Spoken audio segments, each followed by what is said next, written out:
Hello, everybody. Hey, we're here for the second episode of the Drunken, a little question and answer. So feel free to ask questions and talk to Asmodeus barking in the background. He's trying to chat it up with us. We had a really long, good session yesterday that kind of jumped off. So I still want to continue to thank Magecraft Miniatures, RFI Prints, Build with Titans. A lot of those folks that have been helping us out along the ways. A bunch of 3D printing companies and a bunch of companies in Etsy. So as I kind of roll through this, we'll bring them up today. We'll just kind of maybe do a quick recap of what happened yesterday, because I'm still kind of lost as to what happened. You guys, yesterday in the Descent to Avernus campaign, you guys did an amazing job. Like Henry and Pete absolutely crushed it, coming up with some way to get Tiamat to take over the Avernus out of nowhere. That was pretty brilliant. And then just questioning Mahadi, the definitely not Rakshasa, And definitely not Mordenkainen.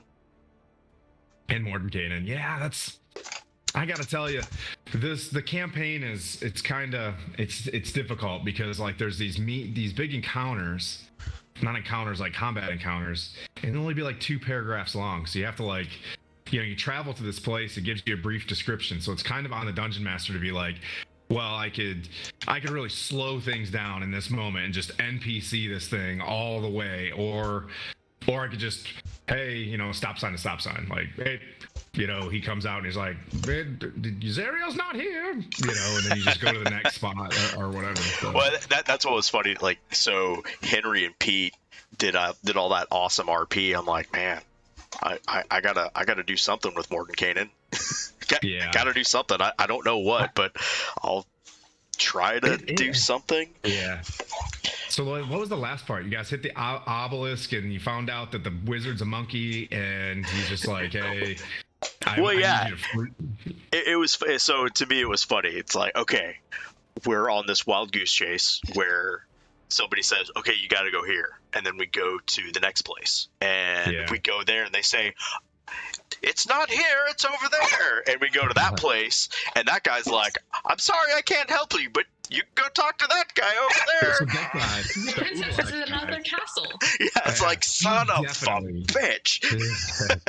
Rublax definitely can help. You just got to help him first. Right. You finally reached your red roof. Yeah, it was just a funny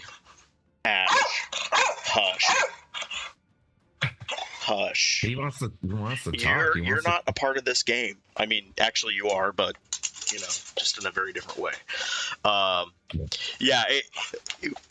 You're talking about like the frustration of just not knowing where to go. Like, I can at least certainly with our line, that's what it feels like. It's like what? Where are we going next? Like, it's just from a character level. Obviously, from a PC standpoint, it's like, this is just where's this going? Where's this going? But I'm thinking from like the character standpoint, you're just like wandering through hell, going, what are we even doing? Just going to this guy. He tells me to go to this guy. It requires a reminder every session to be like, you don't have a lot of leads, but your lead is the Bleeding Citadel. So keep trying. Yeah, that's for sure. Yeah, so I was talking with one of my buddies, I think actually even like last night after the game, and I was just like, man, I feel a little lost sometimes, right? And I think, Tim, even you and I talked about it a little bit too, was like, I feel lost sometimes because I didn't do your fight up to Tiamat, right? And I haven't done Descent into Avernus before, and it's hard to not like go try to look stuff up, be like, okay, well, what did I miss up to this point? Because as far as the character goes, like, right, that'd be some super metagaming, because in character, like, I didn't meet you guys until the year after you defeated Tiamat, and I picked up there, right? And so it was like, in character I wouldn't know this, but like, even just as a person, I'm like, I don't know what the heck is going on most days. Like, who are these people? Yeah, there's a little of like, we want to do a level 20 campaign. Yeah. Give it a try, and then you have to homebrew this one where you guys could just like bulldoze this campaign if you wanted to, but it does provide you an opportunity to like have really awesome boss fights along the way. So it's going to get spicy here in the next little bit. I just keep having to get to a point of control. Like these first few stop signs are like, but then eventually like it really gets juicy, and that's kind of where I'm trying to hit when like, I don't know, what was Connor saying? He's trying to come up with a way to find you guys. I love that. Well, yeah, I love that was I'm cool. just gonna move you guys to the other side. Well, but so he was asking, he was telling me, it's like, with Mordenkainen, ask where we are, ask where we are, and I'm sitting here going, no, our characters don't know that you're even here. Yeah. For if anybody, their party wants to find you guys. Exactly. They have a thing like, like, what is your purpose? Like, well, you watch two of your buddies get sucked into what you think is hell. Right. You know what I mean? So yeah, they know we're here. As far as we know, they're still in Baldur's Gate doing Baldur's Gate things. Wouldn't it be nice if you guys could just blink up and be like, oh, Elturel. Let's see what happens. So yeah, he was telling me that. I'm like, that would be some major metagaming, because we don't know that you guys are here. Yeah. To ask that question. I can hear him like scurrying off and coming back lightning fast. With little nails clicking on the floor. Right? Ash, you're ridiculous. You are. I had to close the doors because the dogs were commencing kangaroo fights. They were just going nuts. And I walked out there, and Kai is like 100 pounds. You know what I mean? He's massive. And then there's like Chip, and they're both like sitting at the couch, like looking at me, like with like ropes in their mouth, like. What are you doing? Daddy, let's play. We're being good. Yeah. I'll be all right back. I got to do a thing. Yeah, well, I'm super excited. You guys kind of slowed down the Wandering Emporium. You saved me a map. Like, nothing's better than being able to like leave a map out there still that you guys haven't used. So that's gonna be nice. We going this weekend? I gotta admit, this is a very different approach, and I guess maybe it's more like the standard for D&D, but all of my campaigns that I have been a part of up into here, every single one of them has been a homebrew, right? Like, it's not been, hey, somebody went out and purchased, like the book, right? Like, they didn't get the Descent into Avernus book. They just like made up their own plot lines, which is interesting. But like, I've also watched, like some of my other DMs just struggle like 5 hours before game, and they're like trying to get everything all together all at once, like at the end. And I know you've talked about, you put a lot of time and conscious effort into getting things done and studying so that you know where things will go. Yep. Which, by the way, I truly appreciate the level of preparation that you put into this. But you're not like making it up as you go along. So it really connected for me yesterday when we finally got to the like, oh, do we need to help Tiamat? And like, this used to be the bad guy, and we have this like well orchestrated plot that exists. And this is something we can do. And so I think I finally, yesterday was like finally the point where I was like, oh, this is the difference between doing a pure homebrew and doing something that's like, not scripted, but like has a little more structure to it. Yep. So it's always a sandbox, right? So it's always, you got to let you guys be able to completely derail this thing if you need to, and then have to somewhere out there have a wall to kind of bump you back towards, well, you're in hell. You could stay here forever. The wall is the only way out, you know what I mean, is some sort of divine intervention or something like that. But yeah, homebrew to me is like daunting, because I look at like Matt Mercer's Exandria and stuff, and you're like, dude, I feel like he's just got libraries of a story that he's written, and he knows every shopkeep, every blah blah blah. The cool thing about a homebrew, in my opinion, is like you can just, like, for example, for the next campaign, or to bring both these campaigns, I don't know who the BBEG is that's going to link all of this together. I'm kind of letting you guys decide. I mean, in the way you guys are doing this right now, where you keep going back towards Tiamat and stuff, like, fantastic. You know what I mean? Like, you guys are making your own story. Like, this is great. What's Tiamat going to do? You know what I mean? Like, maybe you get to use this $500 mini again. Fantastic. Yeah. Well, so, and here's the thing. So I I'd had a great idea for what I wanted to be a one shot or like a 2 or 3 night kind of campaign, like just something to gap, like real short between two larger campaigns, just to have like available. And so I purchased something, like downloaded from I forget where, and was like, okay, I'm gonna take, like it's got a lot of good stuff already built, and it's got character sheets and everything else. I'll reskin it for this idea that I'd had. Yeah. And man, I'll tell you what, like as somebody who writes professionally, this shit's hard. This shit's hard as fuck. Yeah. I think I got about halfway through writing that, and I was like, there is no way. Like, I could DM the shit out of something, but it had better be pre-done. I am not writing this shit myself. This is how much I've got just from the end of the Tiamat thing till now. Those are all. And those are your notes. Like, that's not even the book. Yeah. It's just so like, Connor doesn't sleep. Soul coin. I is not a transmitter. Like I haven't done any of that, but I've purchased some of the like the GM books of like random encounters and puzzles and NPCs and legendary dragons, all those, and all of those have one shots in them, and it looks like to write your own campaign is a very specific type of writing, and that you're writing episodes, but making it detailed enough so that you can guide the adventure, but leaving it generic enough loose enough that anything can happen. Yeah, you got to start from the back. Right. You have to start from the back, Darth Vader is your father. You know what I mean? And then you got to put Darth Vader in the first bar that you guys meet. Yeah. So that you can have a jaw-dropping moment like, oh, that's the guy. That, I'm on Critical Role Campaign 2 or whatever, and I'm just assuming I'll be right back. I'm assuming a lot of the people that they met in the circus, that's gonna come full circle eventually. You know what I mean? I'm sure. Yeah, but I don't know. It's all just a mystery there. So he walked off. Oh, what's up? I mean, 100%. It's a very different style of writing. I think some of the things carry over, though, right? Like, I know for me, I'll have this great idea, right? And I had this great idea for what would have been a one shot or maybe 2, 3, depending on how many hours we want to play in a day.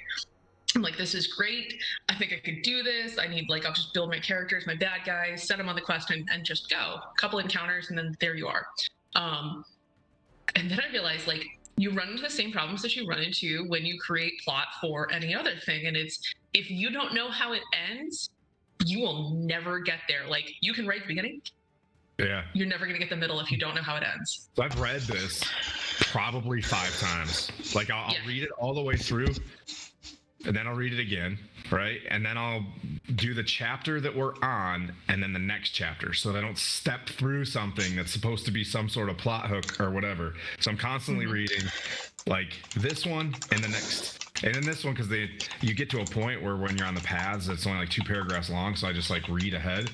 Because sometimes I'll sit here, I have a timeline of what you guys are supposed to do.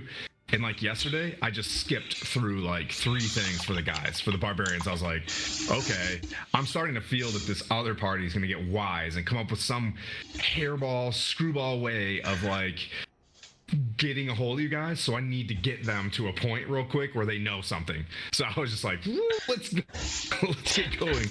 But, we are definitely on the, I don't know what the fuck's going on here. I got my ship. I'll repage that one, like I said, the next time, because there were some important facts. When you saw True Sight and you used True Sight and you saw that the dude was actually a demon. You know what I mean? He can absolutely help you get to where you want to go. You just got to do him a favor. And I'll reiterate that. I get it. It's signpost. Be patient. No, you know what I mean? That's fine. I've kind of come to grips with that as this is frustrating. This is frustrating as characters. It adds a level of anxiety, if you will. It's we're just kind of out here going. That's what I was trying to tell Gary. I was like, if you're mad as a person, be mad as a character. Yeah. If you're frustrated that you don't know, take that out in roleplay. What is going on here? Well, that was why I did my little timeout yesterday, right? I was hold on, wait. Tiamat? What? Okay. We're here because of this thing, and like just linked it back all the way to like, I guess, what was it, the Iron Sphere? And I was like, That's why I picked we Descent to on Avernus, because she's right now? down here. There's Yeah. mentions in Descent to Avernus like, well, she was recently defeated, and I was like, oh, this would be a really cool, 15 to 20 campaign, because mom's angry and you got to go talk to her. That's going to be interesting. You know what I mean? Like, Yeah. she is super duper pissed at you guys. But what happens when a fiend gets pushed out of a realm? She can't necessarily go back. Well, she's a god. She can probably do whatever she wants. But I guess here's the question: is Tiamat really angry, or is Zariel angry that we did that? Zariel's she just doesn't like demons. Right, She's but just that. but is Zariel Yeah. pissed that we thwarted her plans of getting Tiamat on Faerun? Yeah. I think both Z's.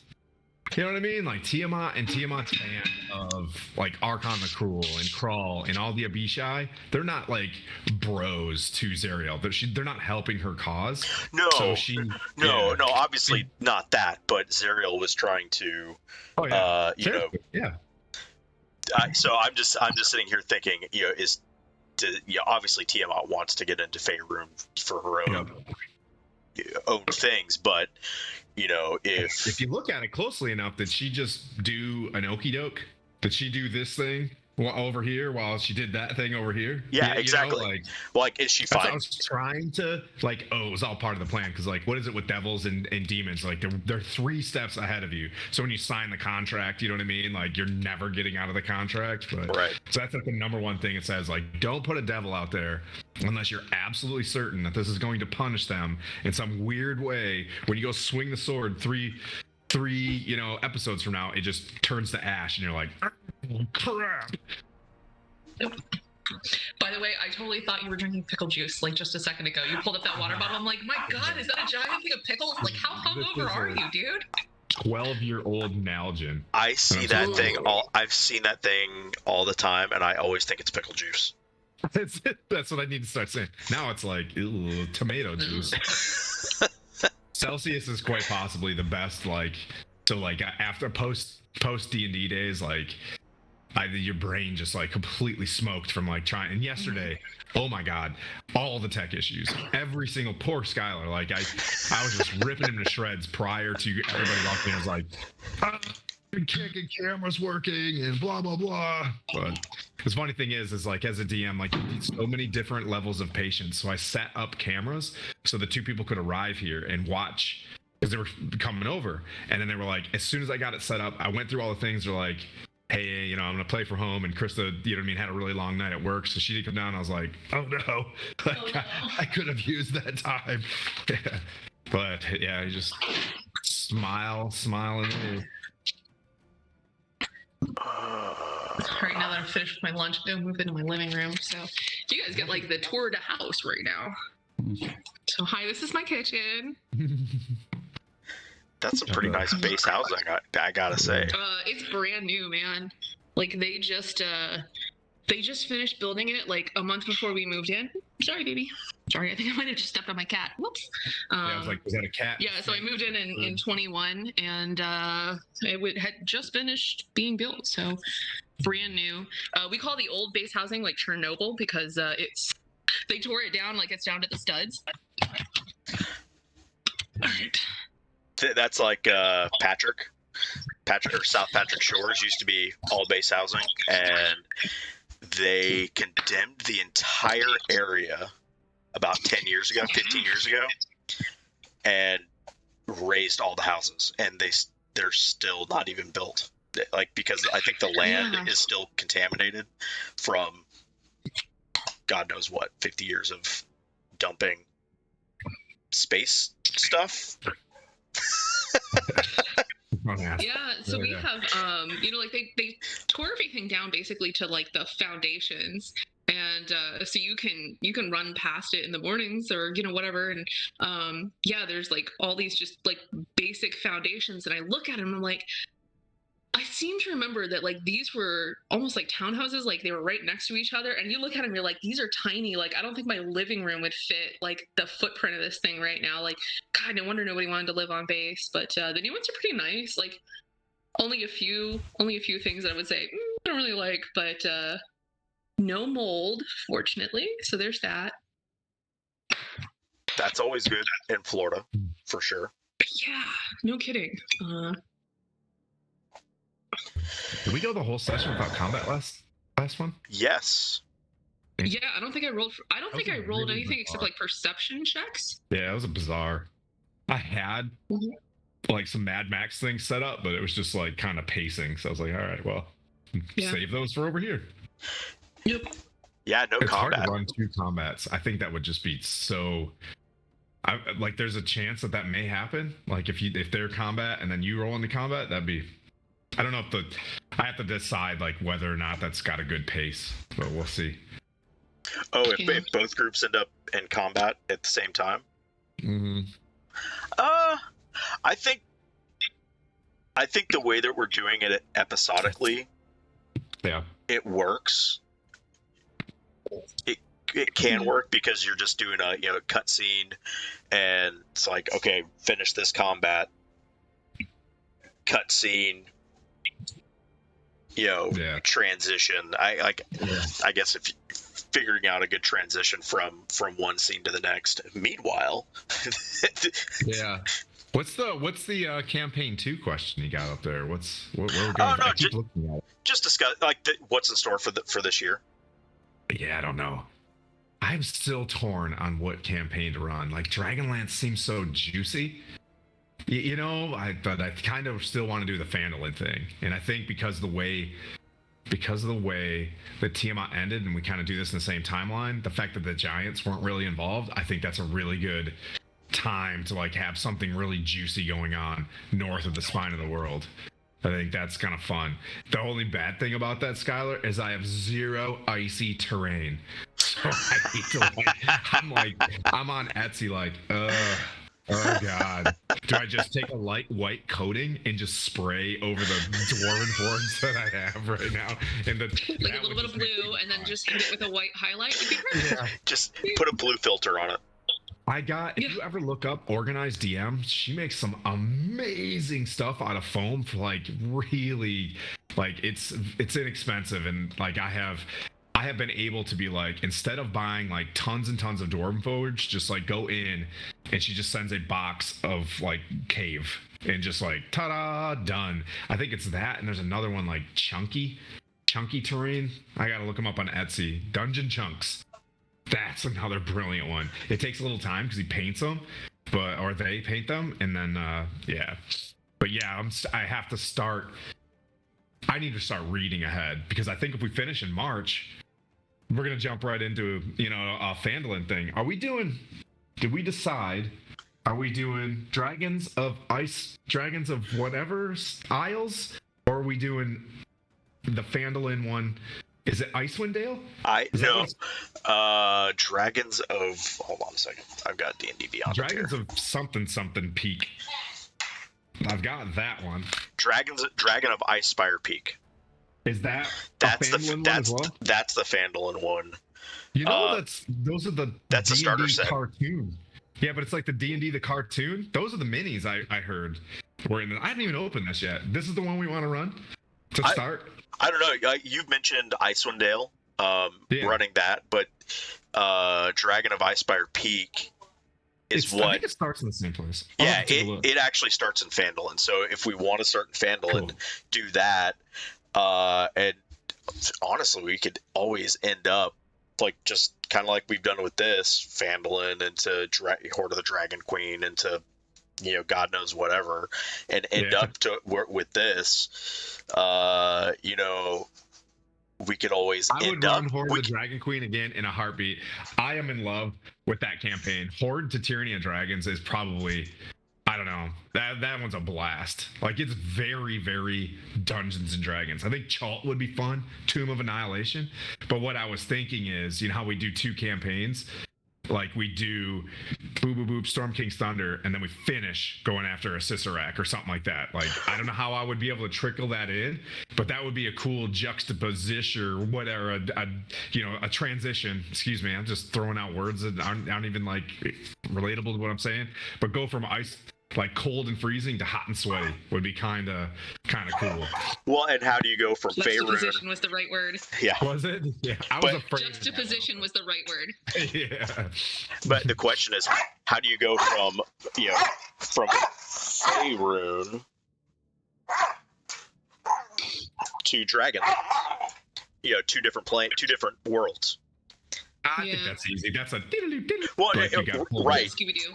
Yeah, I mean, Yeah, it's sure there's Scooby Doo, but there's like, how do you like Yeah, I how think do you that's work? good. How do you work that in? Is that like like throw a spell Oh, jam? yeah, 'cause that was the other option, right? Like Takesis being Tiamat's back. Yeah. Yeah. I am obsessed with Lord Soth, so you don't have to convince me. Don't threaten me with a good time. Yeah. Lord Soth and Warduke were like, when I was a little kid, I loved great helms and red eyes, you know what I mean? So I was into that stuff. That's Modis. I feel like Skylar's about to get eaten by his own dog.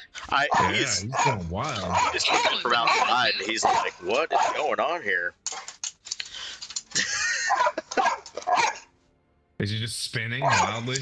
Yeah, All right. I'll Yeah, just so go mute for a second. Okay, so Tim, here's my question for you: is that if we do like whatever next campaign is, are we doing it same characters and then like I said, like Scooby Doo, and we go over it, so or for me personally, as a PC, I always have I'm always Sir Timothy. So this would be Yeah. Sir Timothy's son or whatever. So yeah, whatever you want to do. So the bottom line is, it's that the next party will start in Fanlin while the main party starts fighting in Tiamat. So the bar stories would be like, yeah, it's empty, it's Okay. tumbleweeds, and that's why the denizens are kind of showing up in the world again, because all the armies, all the heroes, everybody is in the Well of Dragons, and you guys are gonna be like level ones, like, oh, okay, you like, what we're the fuck coming is going together. on? Yeah, there'll be like red brands and whatever bandits that kind of roll into town, and you can blast them and then kind of go off on your own, and then El Terrell disappears, and you're like, okay, something's going on there, but you guys are off in your own thing. So what it provides me is some layers to conversations in the world, right? Like, and if you played this whole campaign, you can walk in the footprints of your past character. So if you go to like, what is it, Parthas Lodge or something like that up in the Great Peak Mountains, you guys would be like, oh crap, I put that hole in I've that heard building. that. Yeah, like, oh, and they could be like, oh, the legends of the hero of the Duchy of Skyreach used to be here, or something like that. Yeah. And it just makes it a little bit more like lore rich. It's good. Okay. So, I mean, like, I think we talked about characters the other day. I'm still in the middle of writing that characters post for the blog, and I think I've got maybe 500 words left. I was hoping to finish it this weekend. Womp womp. But like, I love creating characters and that deep, rich backstory. Obviously, you've seen the level of backstory I put just to this character, and like, fuck, like I don't think more than 5% of it's come out even. Certainly not in a deep RP where I would actually pull on any of it. But I've got a couple of other characters. Like, I just want to do another elf. He or she's from wherever, you know what I mean, blah blah blah. And I'd be like, yeah, that's awesome. That village was just burnt. Yeah. Or it was relatively, obscure. Like you're not tracking. Yeah, but I mean, I've got other characters too that I have, like, I just sort of like I develop them and I keep them sort of in the background. There may or may not be a character sheet associated, but like there's backstory there because it means that I can go, oh hey, I can do like a one shot or a 2 or 3 shot and just pull this one up out of the ether and just go with it. And I've got another one that would be a little more fun and probably a little closer to what works for me, because right now I feel like my struggle is that I, as a person, don't know the D&D mechanics as well as I know other games. And so, like, a lot of times I'm like, I am not somebody that needs to be casting spells, because that's like a shit ton of knowledge. It's not really. You have the book. I do. You just open the book and read the spell. Yeah, that's what we used to do and for I've got our it, but first like, year. We'd be like, read the spell. Yeah, that's all we would do. that's the best way. That's the best way to learn spellcasting. To be honest, you just read the section of your class's spellcasting things, like, oh, this is how my class does spell casting. I don't I know need all to my play a wizard spells. someday, because that is definitely DC 8+3, blah blah blah blah blah. Like I'm just that sort of stuff is kind of. Yeah. You know what I'm going to do next one? Components. There is a dump truck outside that has just been backing up for like the past like 15 minutes. Like I think they're doing like the Austin Powers backup thing. Can you hear it? Mm-hmm. Yeah. So I can hear I something. have like kids doing speed racing outside. Dads are like pushing the little go-kart, right? And then across the line, see how far they are. They look like they're having quite the day. I'm a little envious. Yeah, my garage. I don't want to call this a studio. You know what I mean? But it's a garage. Like it's yeah. A studio is what you make it, right? Like I'm sitting in my living room. Tablecloth for Halloween, like right here, that I turned into like a back. Yeah. I mean, dude, I like literally just sit in my living room. I have like a kind of a screen thing, like covering literally the cat's shitter box that I've thought about. Like, oh well, what if I move that over here? Like that'd be a more benign kind of background. I'm like, you know what, people can love strange love, right? They can love a combat helmet. Thank you for that. Yep. Yeah. Thank you for that. Oh shit! Sorry, I just watched a dude push his kid, and like kid straight up endo chin first. Oh, there's hugs going on. Oh my god! Sorry. I shouldn't laugh with tears of Yeah. A strange way of showing empathy. Like, yeah. Listen, we've done that before. We've all right, been like, there. Every parent's done that, right? Yeah. Every kid's done that. We've got the conventions. Oh yeah. We're gonna actually have a table at Wyoming. Yes. Like, Which I thought I was drivable. I got Idaho and Wyoming a little bit confused. I was like, oh, that's not that far away. And I was like, oh, that's 16 hours away. Idaho. What? Yeah. Idaho. Yeah. So here's my thing. Dudes, I have like 27 days of use or lose leave. Like I have got to take some stinking leave this year. So if I can scrape together the cash, I'll be there because I don't know what the hell else to do with all this leave. Yeah. I think it's a cool way don't want to lose it. Let our toes into convention stuff as a group. That's kind of a blast. And the good thing is you get a bunch of cards in your pockets with QR codes and you start networking with people. And the cool thing is when you actually run into somebody that you know, because like the more I deal with Etsy, the more I'm on Instagram and stuff like that and running these folks, like it would be really cool to be like, oh man, like we're just two obscure streamers, and you know what I mean, like hey. Yeah. And the cool thing with the Wyoming PopCon is they reached out to us. Yeah. The president of Carla Sims, if you end up watching this, thank you. Look out for our payment. So we have a table. Just to let you know, we have a 10x10 table that has power. So if you want to bring some minis that require power, we can do all that stuff. Yeah, no, Gary Kahn didn't write back. Boo. I don't think we're cool there. There's like 2 tables left, and it's like X amount of money to pay for it, but I think they're just like, well, if no one else shows up, we'll let the Stronghold come to these Stronghold. I love it. Yeah, that would be really cool. Because the cool thing is, I just found out Luke Gygax, which is Gary Gygax's son, he was in the army.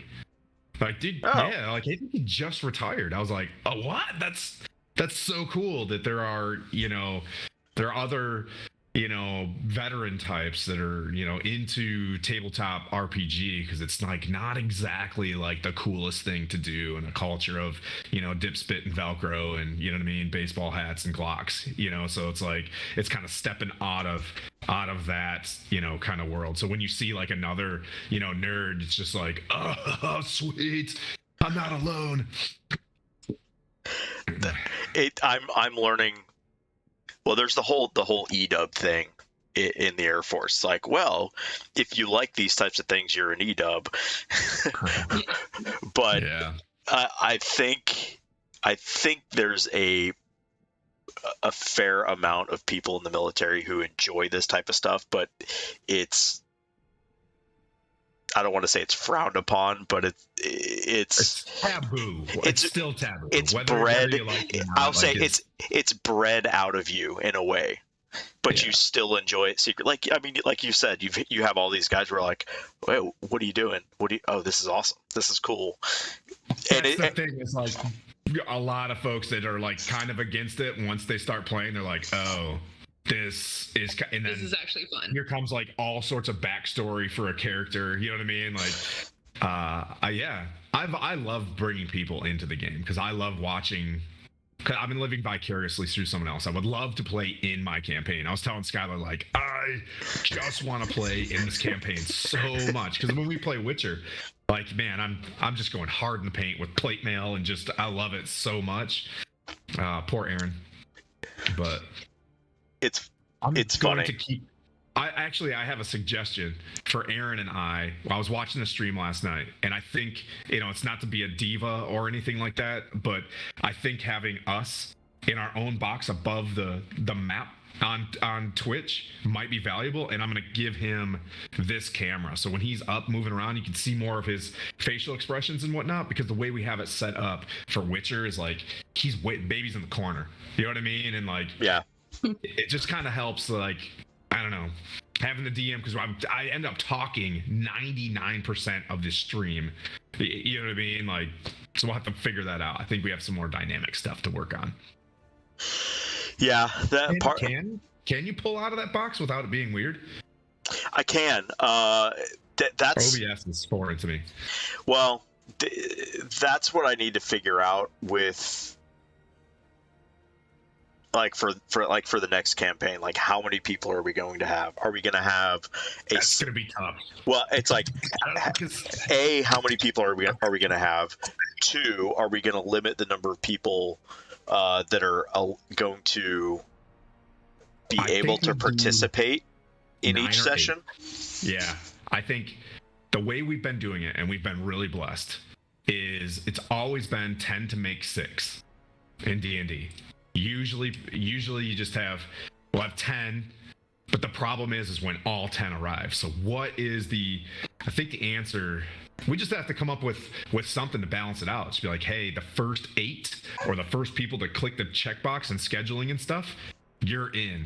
You know what I mean? But then you just don't want to isolate that person because people are friggin' busy. Yeah. Like, you know what I mean? Like, there are some times I really want to play, but I'm saving that energy for Thursday when I'm like, I'm in. Oh crap, everybody already showed up. Then I quit. You just don't want to do that. So when you have the discussion of like how many people are going to play, well, like, and it's man, that's so tough.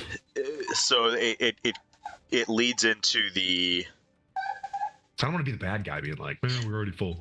You know like what I mean? like creating graphics for the next campaign. Like, yeah. I don't like, I want to get away from. I get you tokens and graphics and being able to have like a box that says like Valanthe of Thar, fighter elf, and a token next to her. Man, if I was watching a stream, that's what's awesome. Yep. The flip side to that is I like the fact that it's comfortable, that people can come in and out, and here's the box of Zoom of just the people that are playing, and here's whatever. People can get over that aesthetic and understand that we're just like, hey, sometimes we have 6 people, sometimes we have 9. You know what I mean? Like, it is what it is. And I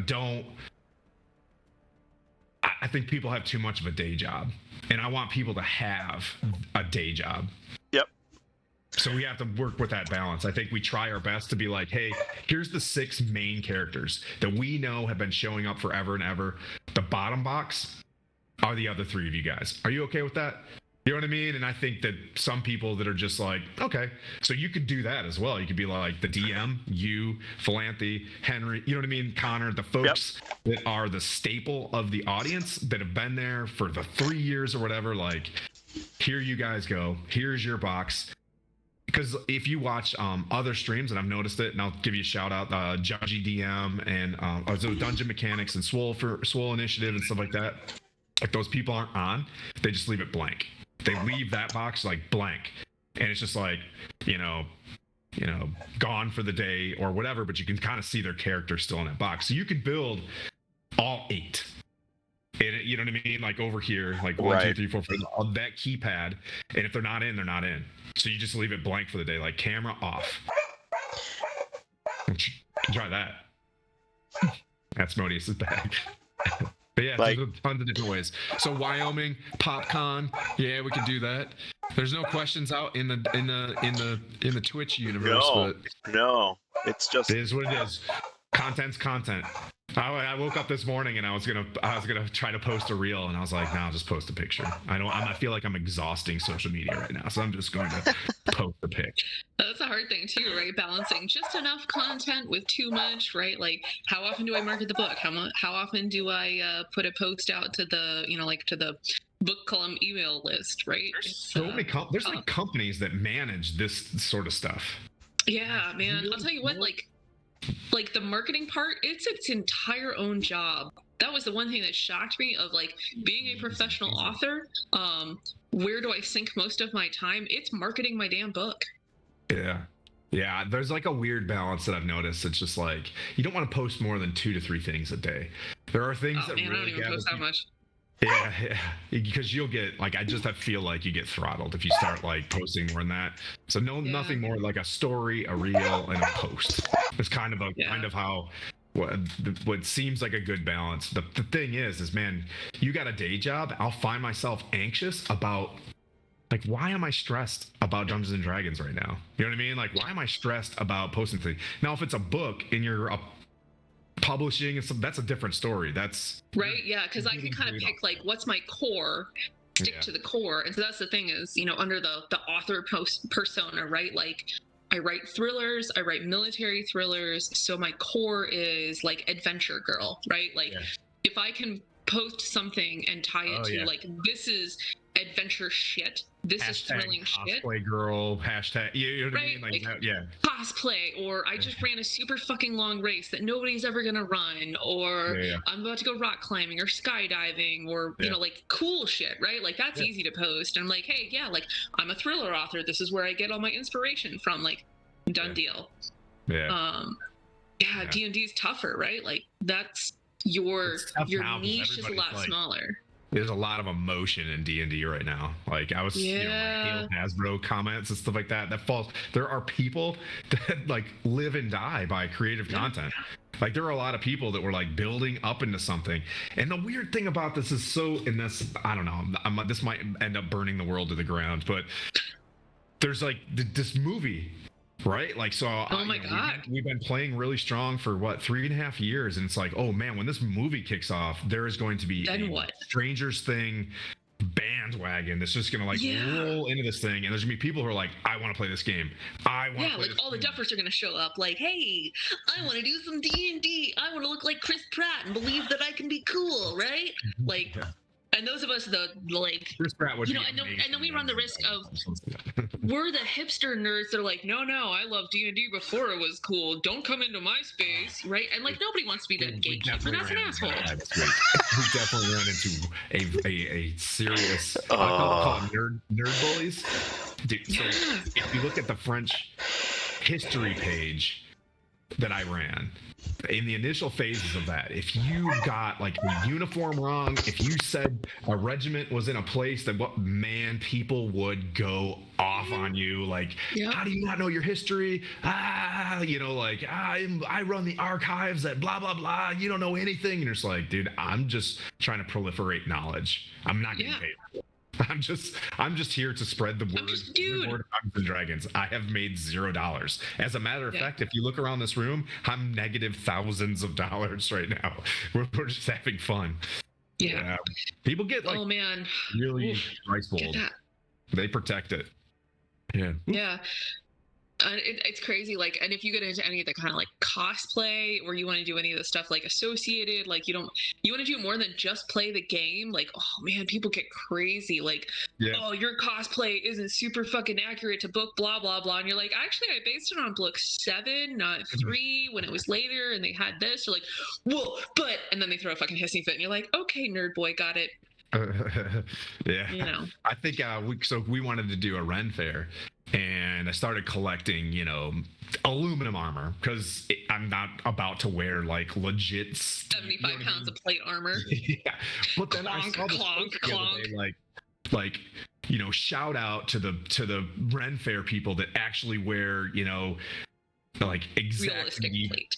Yeah, but in like absolutely to the detailed medieval style, right? Like, so there are folks who'd be like, oh, no one would wear a buckler with a bassinet, like I just want to be a nerd and wear my helmet, you know what I mean? Like, yeah, okay. But well, oh well, it's in every stew, I think. But yeah, it's just, for everything I think that people love, there is somebody that they get off on being a smug motherfucker. Like, they do not actually love the thing, they just love feeling superior about the thing, and that's it. Like, man, my best friend's husband, I literally had to unfriend him on Facebook because I was like, okay, number one, you're a libertarian. Which, okay, politics, they are what they are, but this guy is like, this guy was like I don't actually care about libertarian politics, I just want to feel smug about shit. And I was like, okay, have a nice, thanks, bye, unfriend. Bro, I don't care. I genuinely do not give a shit, but please, anti-vax, pro-vax, like, just don't, I don't need this. Like, I was posting about taking my kid to like a thing, and like all of a sudden it becomes a vax conversation. I'm like, what are we talking about? Where did this come from? Please stop.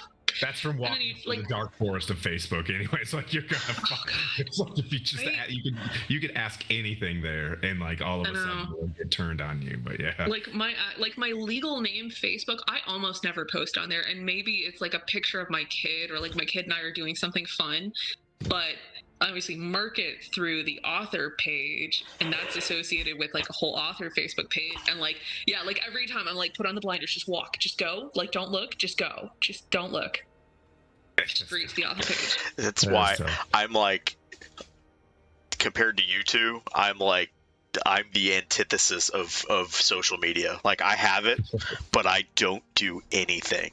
I basically just sit back and watch the fire happen. Yeah, I had never logged.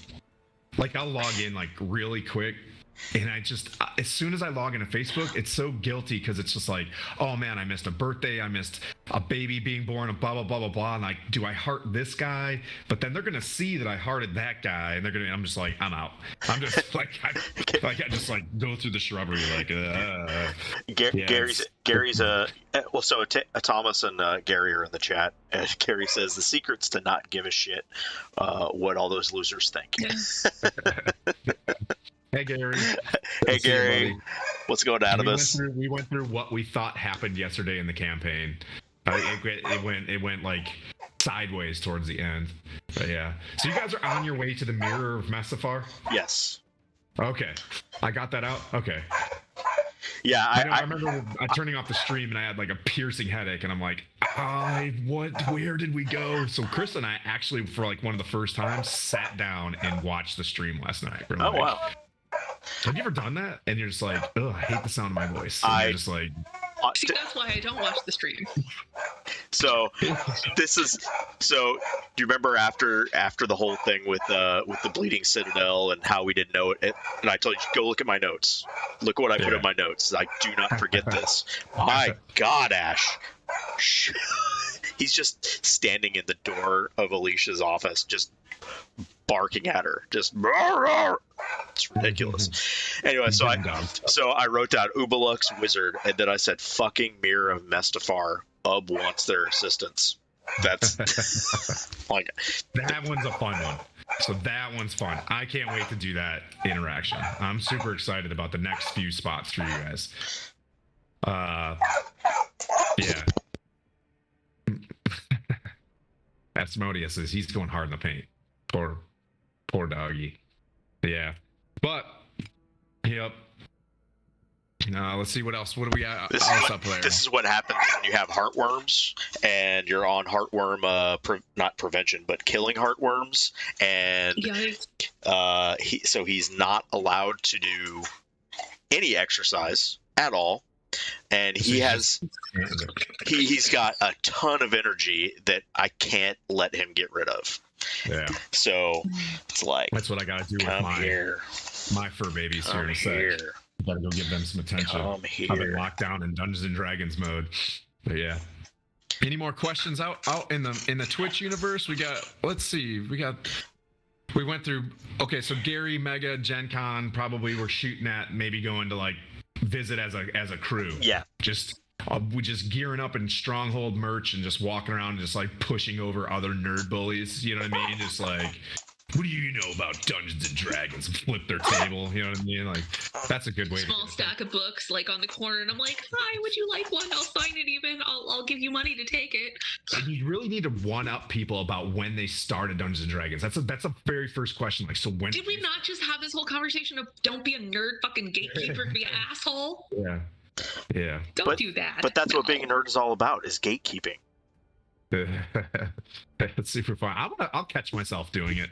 I will. I'll get to a certain point and be like, what do you know about being a DM?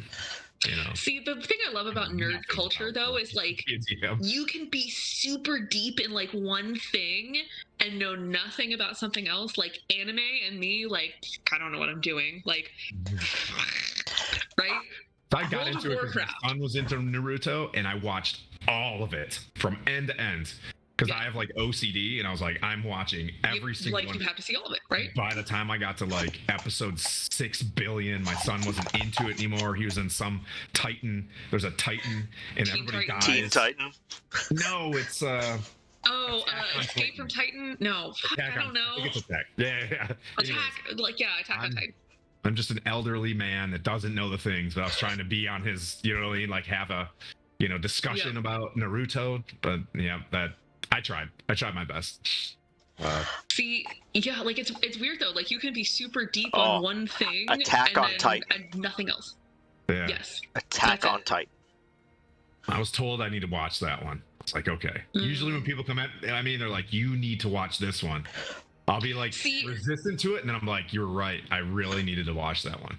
See, my problem is I basically, like, for all intents and purposes, I tell most people, like, just assume I grew up Amish, and that I had no access to the internet. I had no TV, no cable, no nothing. Like, to me, like, oh, but didn't you see? And I'm like, no, I did not. And then I'll get like, oh, you have to watch all of West Wing. You have to watch all of Battlestar Galactica. Hey, have you ever seen My Cousin Vinny? Battlestar Galactica. That's... Yeah. Okay. Hold on. Wait. But that's it. This is the entire box set right here. I have, in fact, finally watched it. But I'm the person that will finally watch something like 35 years later. I finally saw Aliens in 2021. Alien and Aliens in 2021. I finally watched My Cousin Vinny last week. I watched Pulp Fiction when I was 35. Like, Again, please, for all intents and purposes, please just think that I grew up Amish and I've never seen any of this stuff. What? That's crazy. I did see Lord of the Rings in Aliens 3. That one gets weird. Is that the one where they're like in a weird prison and it's very grungy? I've only seen the 2. But yeah, like Lord of the Rings is about where I picked up on like actually watching movies in the theater, and before that, like ain't no cheddar cheese for that. Have you gotten a Critical Role? Have you watched those ones? Nope. I keep trying to get people into Critical Role, and I think I need to start them at episode 10. Because if you watch the first few and they're dealing with what we deal with, like they're just a bunch of people trying to like getting through the D&D shit. Yep. And like the cameras are dying and the microphones, and me as a DM, I love that because I'm like, oh my god, you guys struggle with that too. God, it's not just but me. If you're trying to get into D&D, you're like, dude, what is going on? I had like an epiphany last night or whatever. Like the interesting thing is I feel like Travis wasn't into Dungeons and Dragons. He was doing it because like Laura Bailey, his wife or whatever, was into D&D, and he's like, okay, like I'll do this. Then like 2 years later, he's like really into Dungeons and Dragons. I'm like, dude, exactly. It grows on you. Oh man, that's like me in World of Warcraft. So I in 2004, I finished off the year at a New Year's party. World of Warcraft had just dropped in like November. And like level 64 or something like that. Is that like in 2004? Was that and then like the cap was 60. Yeah, Oh, okay. no, the cap was 60 then. It's gone up and down. I think at some point in Yeah. time it was like at 100 or something. But Okay. so I have a gentleman caller that I appreciate, and we end up at the same New Year's party.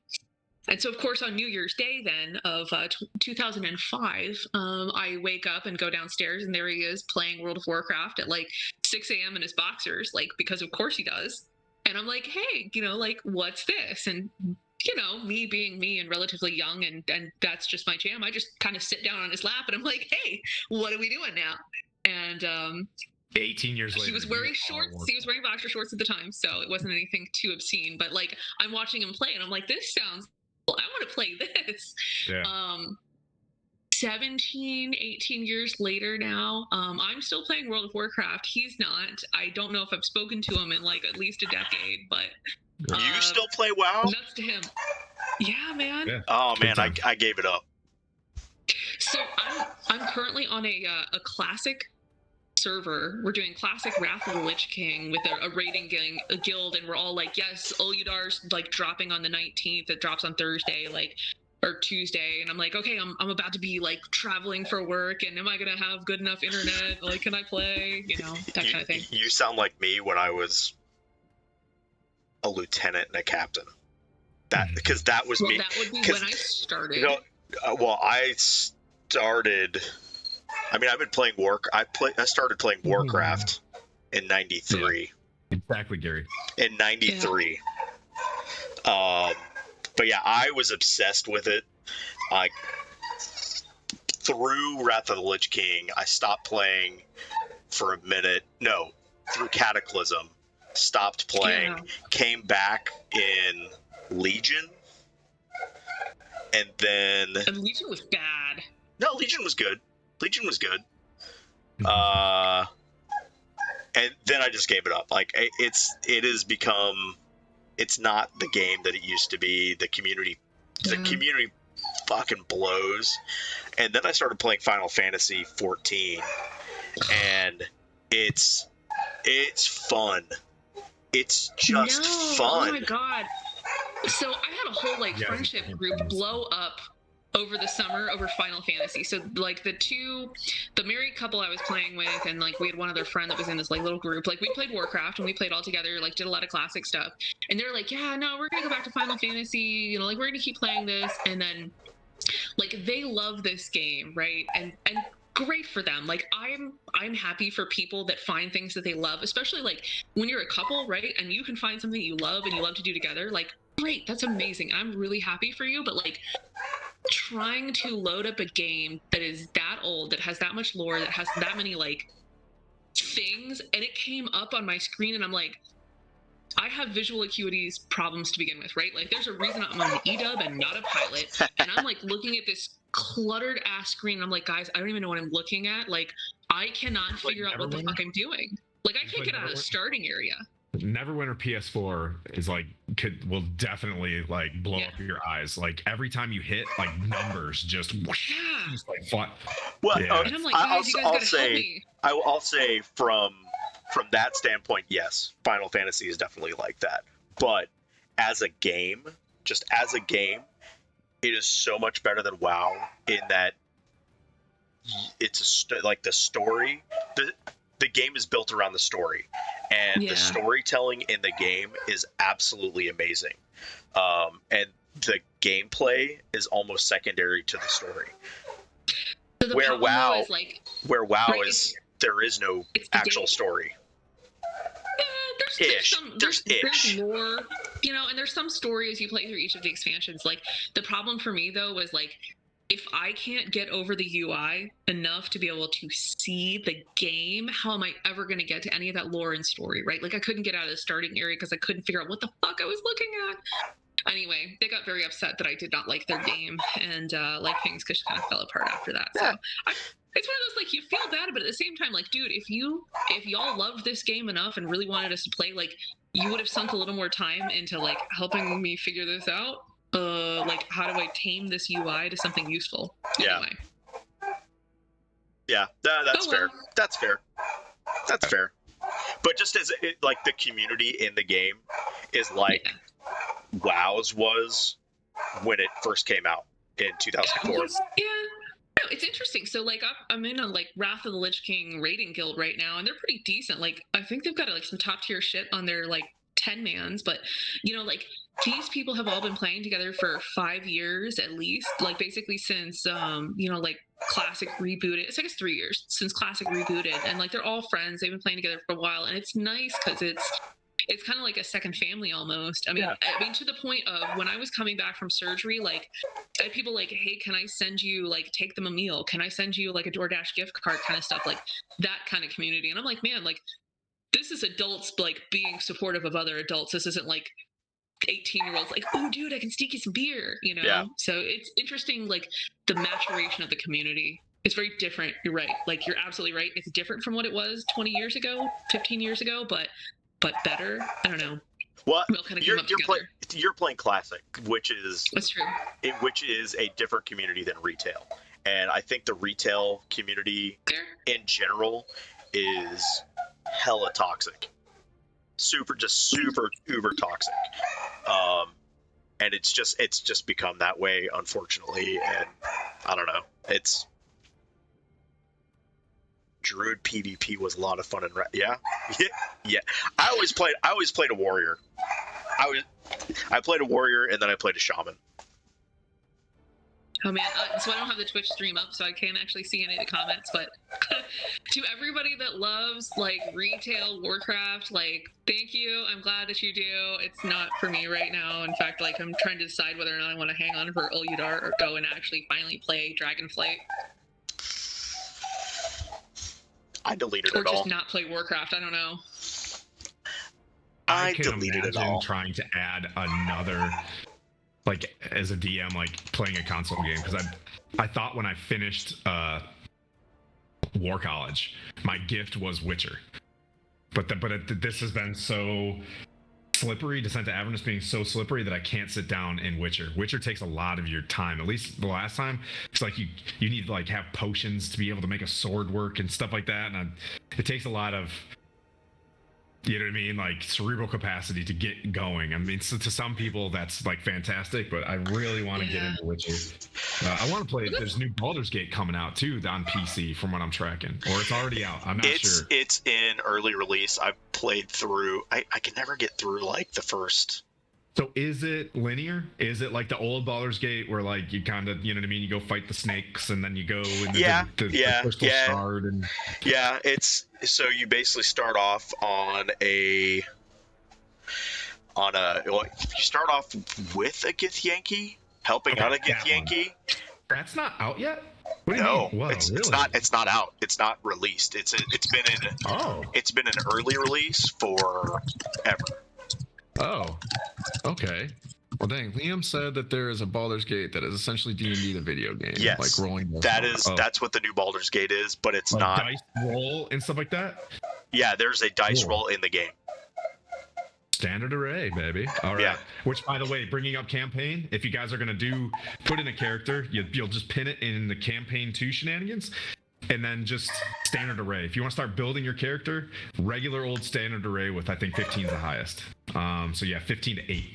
So I have made the mistake of letting people roll. And man, we've got some OP characters right now. But it's fun. You know what I mean? So we'll do standard array. So if anybody wants to start building those character sheets and talking about your strengths and weaknesses in there, that's kind of fun. Bad Bard. Bad Bard. Bad Bard. Oh no. Yeah, I know. It's either Bad Bard or Worthless Wizard. I'll be right back. I gotta go swap my laundry. All right, buddy. But yeah. Okay. What else we got? What else we got, buddy? I don't know. I've got a dog that wants to die. He wants to die. This is a good session. We brought stuff up and kind of talked through some things. I just wanted to recap a little bit. So you guys are on the ship heading to the Mirror of Mustafar. When I'm tracking, go talk to Mephistopheles, one of those. I think he's in Cania. Which one's ice? Anyways, that's. Can he be part beagle? Wait. Mephistopheles is in Cania. Horn Devils, Ice Devils, Imps, and Pit Fiends. Kane. So just a second ago, I slapped my head. Right in front of me, on the back of this DM screen, I was today years old when I realized everything that I've been talking about with encounters, where the map is, has been staring in my face this whole time. Are you I was serious? like reaching over and like opening the book, finding stuff, and like there's all the war machines and all their hit points. There's the encounters running. And I was just like, Oh, that's funny. I'm so distracted, right, going up to the session that I missed the forest for the tree. You know what I mean? Or however that cliche works, But yeah, man, we can drop the sesh and say goodbye to everybody. Thanks everybody for showing up. My new dude is never gonna be a Bamf, but he is gonna be fun. He has to be a Bamf. He's a rogue, Gary. Rogues are awesome. Level 1 to 5. Always be a rogue in the first few sessions. That sneak attack when it hits gets pretty juicy. Yeah. Can you guys hear Ash?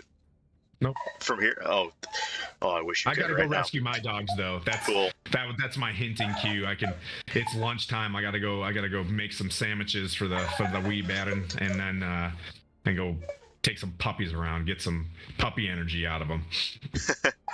Cool. Well, thanks everybody for hanging out.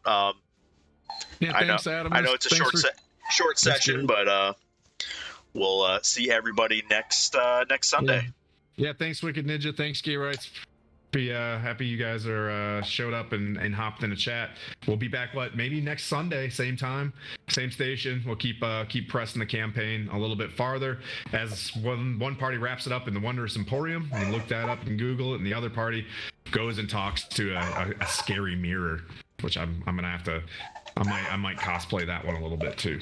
We'll have to see. I'll dress up as a mirror. But yeah. I can't wait to see that. All right. I love your purple beard.